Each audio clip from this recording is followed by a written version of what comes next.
You know, really like it here. Yeah, me too. And I've enjoyed working with you. Yeah, me too. Look at there. Nah, I'm really gonna miss this place. Yeah, me too.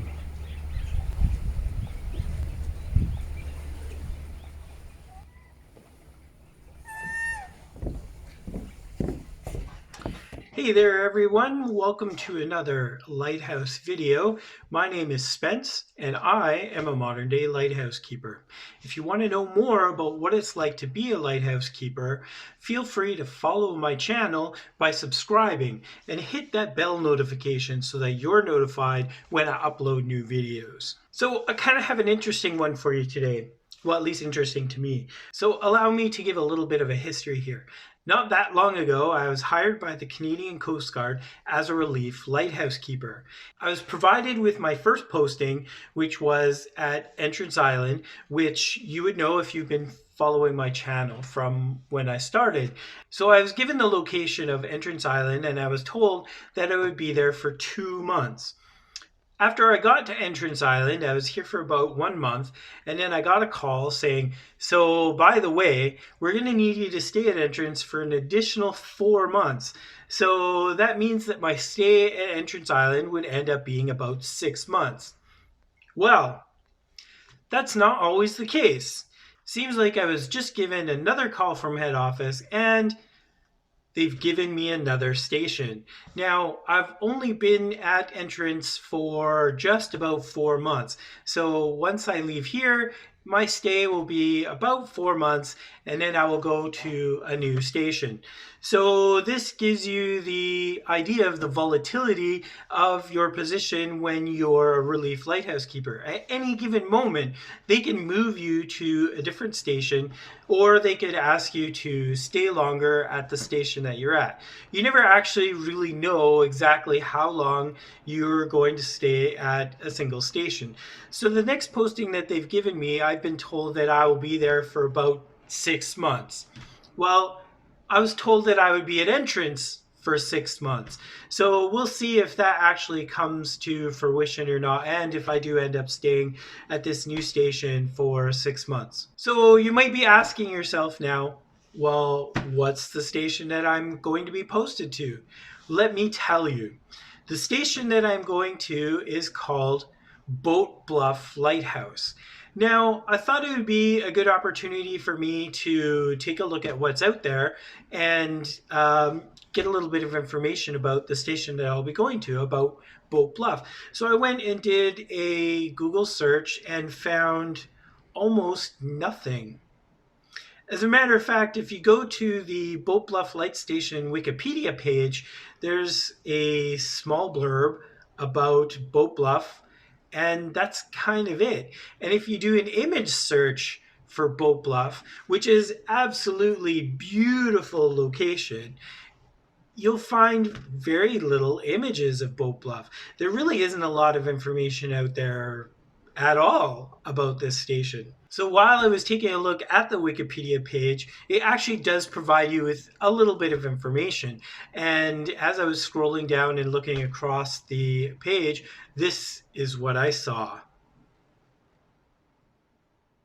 So if you work out the numbers across the board, apparently Boat Bluff is the one station in BC that receives the most amount of rainfall. And if you take a look at the Wikipedia page, you will see, if you take all the numbers of each month and then take a look at the total for the year of days of rainfall, you'll see that it's actually 70% of the year that this station receives rain. So yeah, I guess I will have to pack all my rain gear and be sure that I'm ready to experience some rain. It's okay, boss. I'm ready. So you may be wondering a little bit more about where exactly Boat Bluff is. Well, Boat Bluff is located along the BC coast on an island called Sarah Island. It's sort of midpoint between Vancouver and Prince Rupert, which is kind of right in the middle of BC. And you may be asking yourself, well, why is there even a lighthouse there? Like, what's the point? So you may have heard a little something called Alaskan cruises. And Alaskan cruises tend to start from either Seattle or from Washington, and they head up along the coast to Alaska, which is another American state. And to get to Alaska, you would go all the way from the US, across Canada, and then again into Alaska in the US. And to do this, well, you really wouldn't want to send a cruise ship out into open waters. A cruise ship is meant to be a cruise, something casual, something that you enjoy, and you don't want to go into open waters where weather can be a really big issue. You don't want to contend with large waves, lots of wind, and essentially just kind of not have fun on a boat. So what happens is large cruise ships and ferries take what's called the Inside Passage. And the Inside Passage is a route that goes all along the BC coast, but instead of out into open waters, it winds its way through islands throughout the BC coast, thereby ensuring that you get nice calm waters and you're sheltered from the winds by all the islands around you. Now, Boat Bluff is located at the bottom of Sarah Island. And at this part of the Inside Passage, there's what racers would call an S-curve. And you come up a channel, then you have to turn starboard, and then go across the island and then turn port again. And the Boat Bluff flight station sits at the bottom of Sarah Island to tell people, hey, this is the way you need to go. You don't want to go the other way because you won't be able to get to your destination if you end up going that way. So Boat Bluff is a light station along the Inside Passage that helps mariners find the way to go if they're following the Inside Passage on their way to either Prince George or on the way to Alaska. Now, Sarah Island has roughly the same amount of landmass as Vancouver and Burnaby combined. Yet Vancouver and Burnaby combined has a population of about 1 million people. Sarah Island, on the other hand, has a population of 2. This area of BC is home to a lot of wildlife, and you'll find a lot of bears, a lot of wolves, a lot of eagles and deer, and a lot of other wilderness wildlife. And I hope that while we're on the station, we'll be able to catch glimpses of some of this wildlife. Maybe not get too close to those bears. It would be really amazing to see a subspecies of black bear called the Kermode bear, which is actually like an albino species of black bear where the bear is all white. An all white black bear. How odd is that? So this move is actually a little bit rushed for me.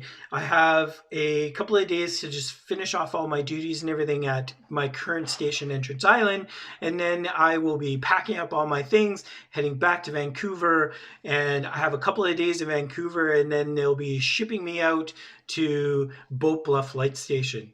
I hope you follow me along while I go to this new station, see what things are like. We'll be able to take a whole new look at an entirely new light station. We can see some of the similarities between Boat Bluff and Entrance Island, and then we'll be able to see some of the extreme differences in a location that's more secluded than Entrance Island, which is way more out in the open. I hope you follow along in this adventure with me by subscribing to my channel.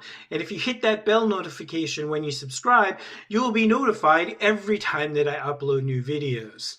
I appreciate you taking the time out to watch me while I experience all of this, and I hope that you feel you're experiencing all of this with me. If you have any comments, suggestions, or anything that you would like to say, please feel free to use the comment section below and let me know what your thoughts are. Thank you again for watching, and we'll see you next time.